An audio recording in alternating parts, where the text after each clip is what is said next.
Pacers Knicks is what we are referring to when we say the fun one. Back and forth, fast paced game. JP equated it to an LA Fitness hoop run of the good kind. You know, you got crazy plays all around, but also stupid plays, missed dunks, all of it, just all of it out and about. Looked like the Knicks were going to pull away. We're up 14 with like 2.5, 3 minutes left. And then Aaron Nesmith decided to go on an absolute heater, hit 5 threes down the stretch. Knicks missed some free throws. And then Tyrese Halliburton, the clutch man that he is, comes through and hits a deep, deep two, hits off the back iron and pops up and falls straight in as time expires. And we're off to overtime. And from there, the Pacers get it done, so they're up 1-0 in this series out of nowhere. The stat came out. Teams, that was the first loss in the conference finals, or just in the playoffs in general. Let me find. Teams up 14 plus in the final 250 of a playoff fourth quarter or overtime are 977-1. The Knicks are the first team to lose up 14 with 250 left. So a collapse for sure from the Knicks, but honestly, the Pacers also just got really hot. Nesmith just an absolute heater, like I said. So a bit of both. The Pacers took this game, and the Knicks gave it away. JP, what are your thoughts on this game? I thought the Pacers took the game. I didn't feel like the Knicks. I think it's just you're up 14 with 250 left. No matter how well the other team plays, you really should be able to close the game. It's in your control. I don't feel that way off the instant reaction. I felt like I mean the Pacers literally had to do. Well, I mean, which it makes sense, but the Pacers literally had to do everything perfectly. And they still probably couldn't have won because OG misses free throws. You get missed free throws down the stretch. It looked like they were going to do all that and still not have a chance to win it, I guess is my point. I just felt like it was just an onslaught. I wouldn't equate it to luck, but it almost kind of plays out that way where you get Nesmith. He in the fourth quarter goes 6 for 7 from three, including 5 in a row, and to get down to that spot, like it doesn't really matter what the Knicks are doing because the Knicks with the lead are just playing to waste the clock, Sure. get to the foul line, get easy baskets, and they were doing that. But ultimately, three is always going to be better than two or better than one if they were to miss a free throw. And that was ultimately what happened. Like the Pacers just continued to make shots, and I didn't feel, in my opinion, it just didn't feel like it was the Knicks choked this one away. Yeah, like OG misses a free throw, and then if he makes the other, they end up winning this game. Actually, Tyrese Halliburton doesn't even tie the game; they win by one. I didn't feel that way. It felt like the Knicks were fully in control, and then the Pacers just went on an avalanche, and I didn't feel like the avalanche was because of the Knicks' faults. Like Nesmith hit some insane threes, some deep threes, and some absolutely clutch threes, and that was just kind of how the cookie crumbled. I do feel like the way they played the overtime was the collapse. I didn't feel like the fourth quarter, even though that stat is crazy as it is, I didn't feel like that was the collapse. I thought the overtime was the collapse. Overtime was definitely worse. I'll give you that. Yeah, the first two possessions are shots with Josh Hart to start overtime. That's not how you want to set the tone going into overtime. And then I've talked about this multiple times throughout the postseason. I felt like Tom Thibodeau just put his team in an awful spot in the final two possessions of the game for the Knicks. The first one, he runs a big set play, which I have called for at times, but it was a set play where the passes are literally from the four corners. The first inbound is the cat. He goes to a dribble handoff. They swing it across to OG, and then OG has to swing it to the corner. And it was very predictable because it's being ran to Jalen Brunson, and all the eyes are there because this guy's just on a heater. And it was very predictable, and you put him in an awful spot. Nembhard tips it. It goes off Jalen, and it's out of bounds. That would have been the spot for me where you know that like you're gonna get another possession more than likely. Take a different approach for that possession. Go a different way because the meal that the Knicks had been serving the Pacers for literally the last 16 minutes of the game. Well, not 16 minutes. Jalen didn't hop it into the 5. The last 10 minutes of the game was essentially Jalen Brunson one-on-one, and it was working every single time.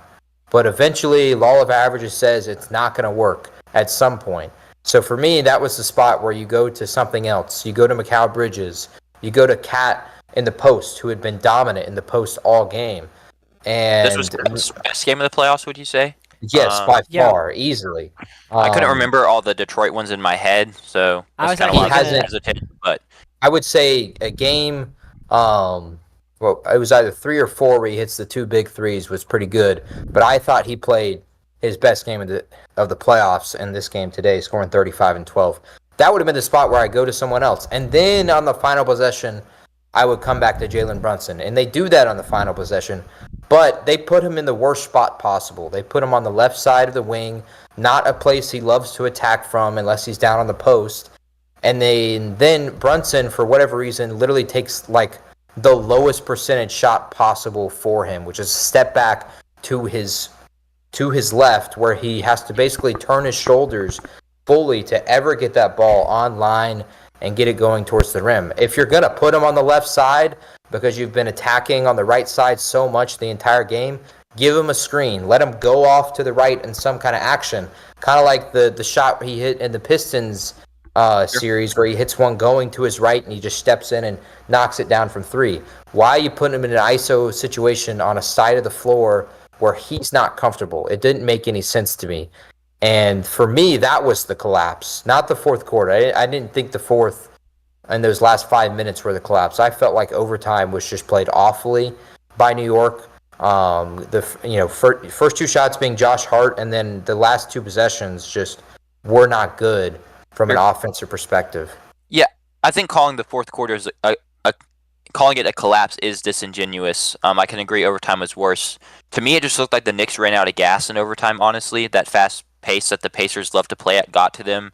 The multiple times Cat was slow getting up the court, or even after he'd make a play or grab a rebound, there's kind of a second of like just really struggling to catch his breath. Brunson had 2 pretty uncharacteristic turnovers in the fourth quarter where the pressure just kind of seemed to get to him. He wasn't exactly himself. So the Pacers, I think, they looked way more fresh. That deep rotation, which I think honestly was handled poorly by Rick Carlisle, bringing in Ben Shepherd when he did to play like the last 7 minutes of the game. And I know Nembhard was in foul trouble, so you're trying to find minutes somewhere, but he hadn't played all game. And then Thomas Bryant's playing a lot of closing minutes as well. In a game that you were down in, but it was still in reach, to not play your starters for that long made no sense to me. Now it worked because Nesmith decided to go God mode. I mean, that's an all-time heater. That playoff stretch from him is going to be remembered for a long time, especially if the Pacers win this series. But all the deep rotations and the less minutes on the Pacers turned out to help them. Let me see if I can find some minutes discrepancies here. I mean, Nembhard played 35, Miles Turner's played 31. Siakam and Haliburton were the only Pacers over 40. Cat played high 30s, Brunson was high 30s, Bridges was 46, Hart was 44, Anunoby was 42. So I do think the shortened bench that they have with only really the 7 guys hurt the Knicks down the stretch. Sure. It's going to be a story all series long. And this is, I mean, a lot of people, their analysis of the series was the pace discrepancy. The Knicks being, over the last 2 years, the slowest paced team in the NBA. And the Pacers, over the last 3 seasons, being the fastest paced team in the NBA. But I'm saying that because people were saying, like, whoever controls the pace and plays it their style is going to play to more victories. I don't see it that way. That's not how last season's playoff series played. All 7 games were high scoring. There was really only 1 game that really was kind of for low scoring.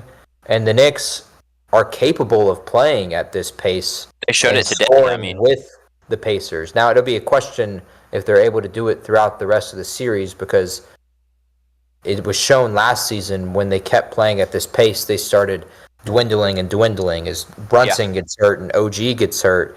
We'll see if that's something that they can continue to do. But I don't feel like that analysis is right, because I showed tonight the Knicks were completely in control. One thing about Neesmith, he had not scored since 5 minutes left in the second quarter, and then scores 20 in the fourth. Most of those in the last 5 minutes. That kind of goes into like this is just kind of good luck, bad luck, depending on which side you're looking at it from. Sure.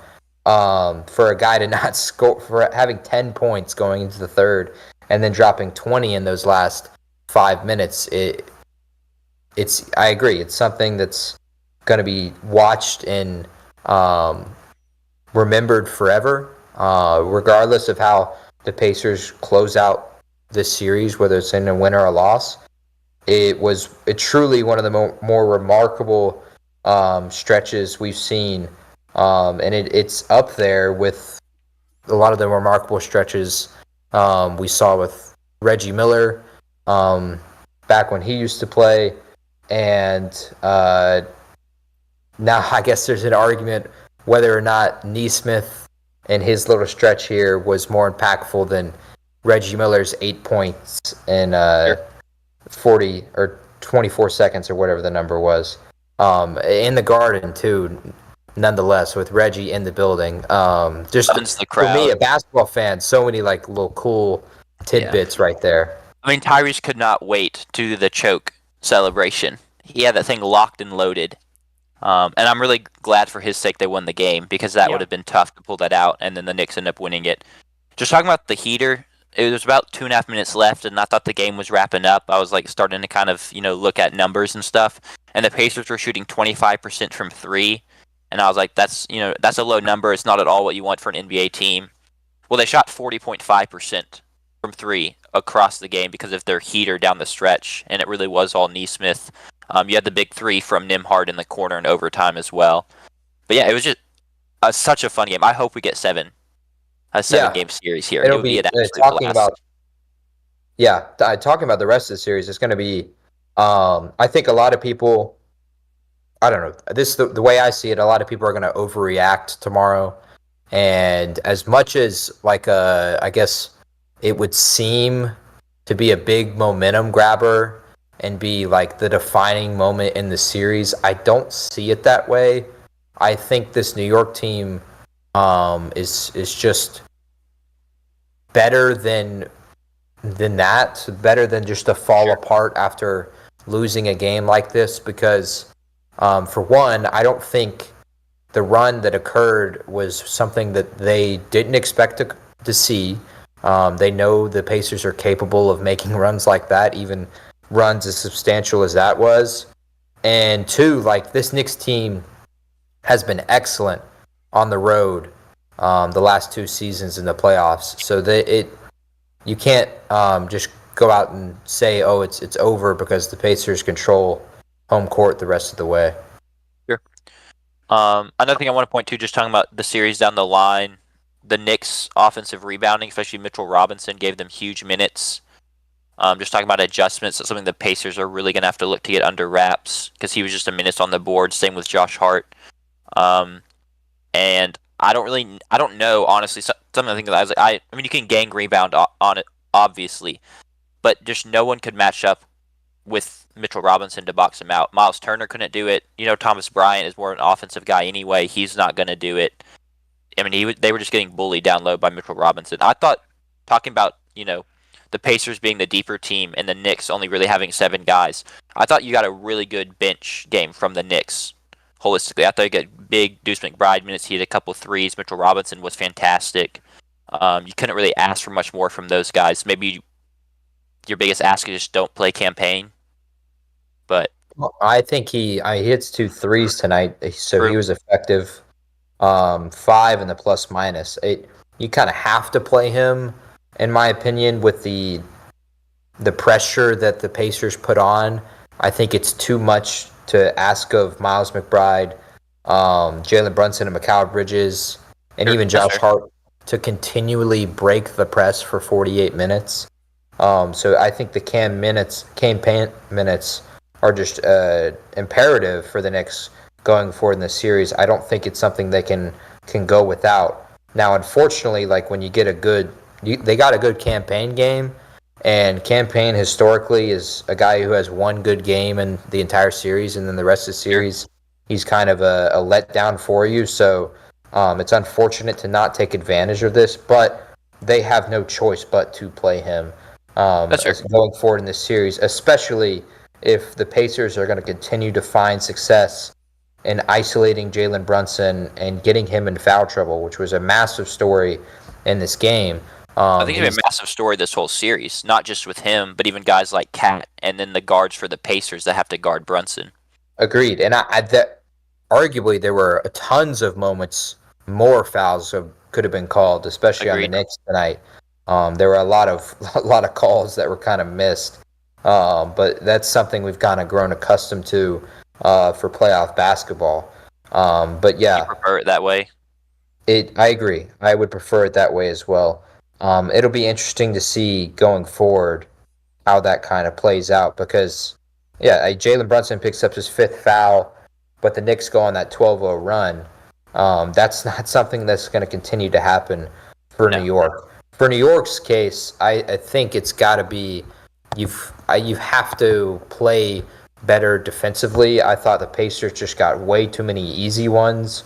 Siakam is a guy he's going to score when he gets in those ISO spots, but to give up 10 to TJ McConnell, to let Obi Toppin go for 8 and 10 when this is a guy who's played with you a ton, so you should know his tendencies. You have to be able to box him out better.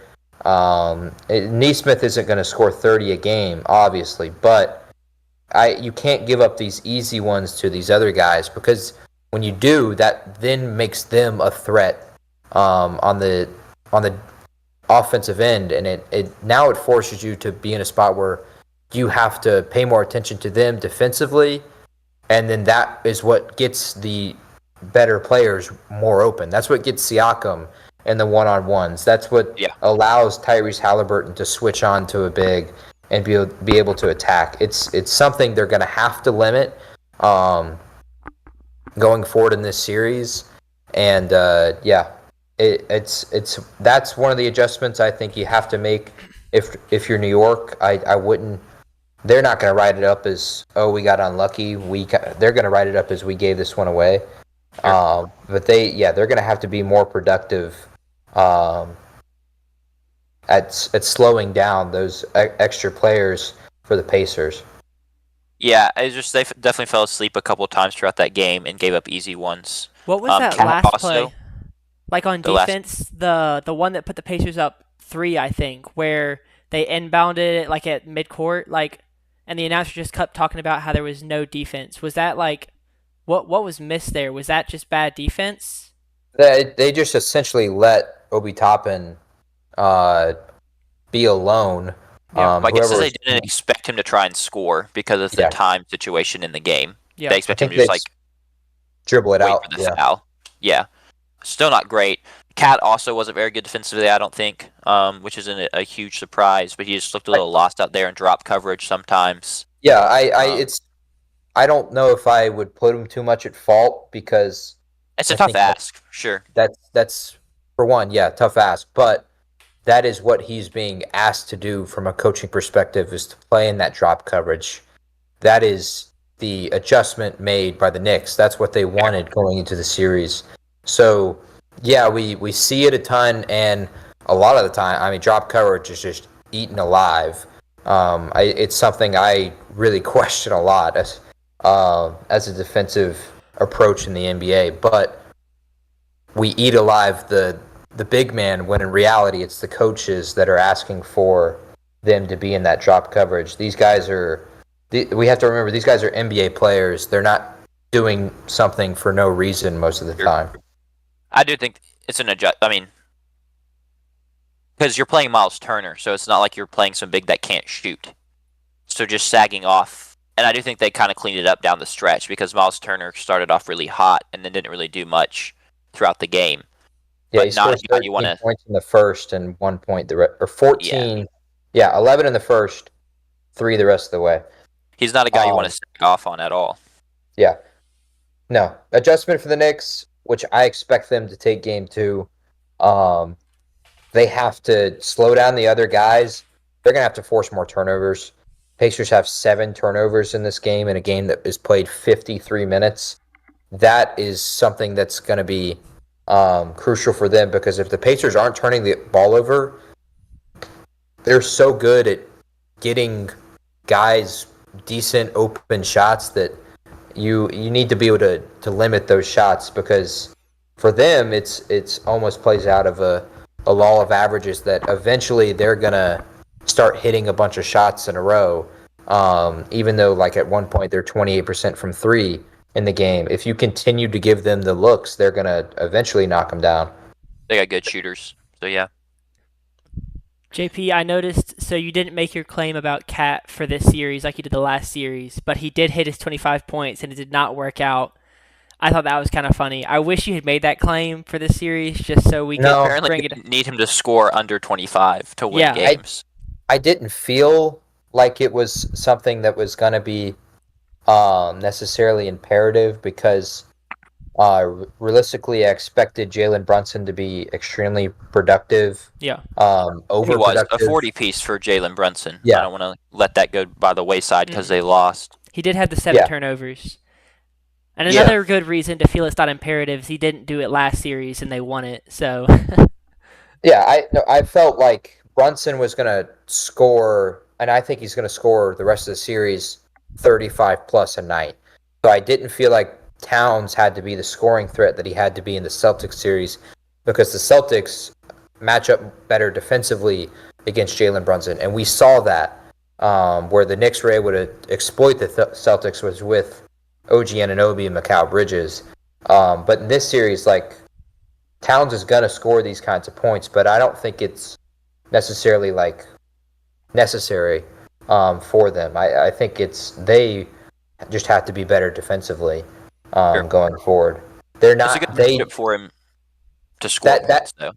Yeah, that is where those people that were making the claim about the pace are a little correct. Is like the Knicks need to. They can play at that pace, but realistically, they can't win 4 games playing at that pace. They need to hold Indiana to under 110 probably twice in this series to get out of here and make the finals. What were they at before overtime? 125. Okay. What did we cover? What the final run is? Final, like it was like they were down 20 with how much time left? They were down 16. Okay. 92-108 with 4:30 left. Down 14 with 2:50 left. Okay. It's probably the best place to start that. And then Neesmith had his run. Number. He hit 5 I cannot wait to see. I can't wait to see the YouTube videos up there. Not the same as Thompson's 40-point quarter, but like Neesmith scores 20 points in a quarter in Game 1 of the finals, and then they'll add that to the hot streak compilations of like every. So watch an heat check video heat check videos last week. So those are about to get a little bit longer. I don't really have anything else to add on this series or this game. Mm-mm. Do we all have anything you want to toss out there, or can we move on to OKC? We all picked Knicks, right? We all picked Knicks to win the series. Yes. We still feel good about that. I mean, we can't change it, but how do we feel about the Knicks right now? I did not feel great about the pick while picking the Knicks, and I still don't feel great at it. But like, I feel the same. I don't know if that makes sense. Yeah, I think I would agree with that. I picked the Knicks in 7. I'm not going away from that. Like I said earlier, I don't think New York is in the bad spot that a lot of people are going to say they are in the next 2 days, because I mean, the way from an outsider's perspective, that was a massive like momentum switch in the series, like 1,000% a massive momentum switch in the series. The Pacers stole a game on the road. They take home court advantage, and every sound judgment of an NBA fan would say, oh, well, now the series is over because it feels like the Pacers just took all of the momentum in life out of the Knicks. I don't see it that way. I think New York's going to respond. And like I said, they're elite on the road. And while they did not win a single game on the road last season against the Pacers in that 7-game series, I don't see them collapsing the rest of the way. I think they win Game 2, and I think they're in a great spot. Like, I think they would have taken a split and you go into Indiana game 3-1-1.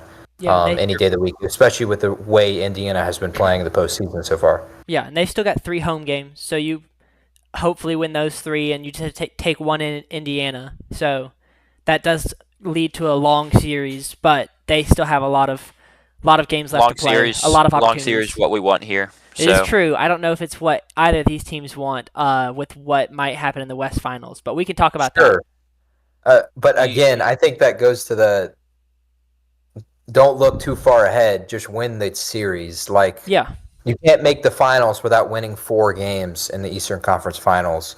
You don't 100%. Care how long the series is. 100%. Also, in the finals, there's 2 days in between games, so rest is a lot less of a factor in that kind of series. You're usually always rested.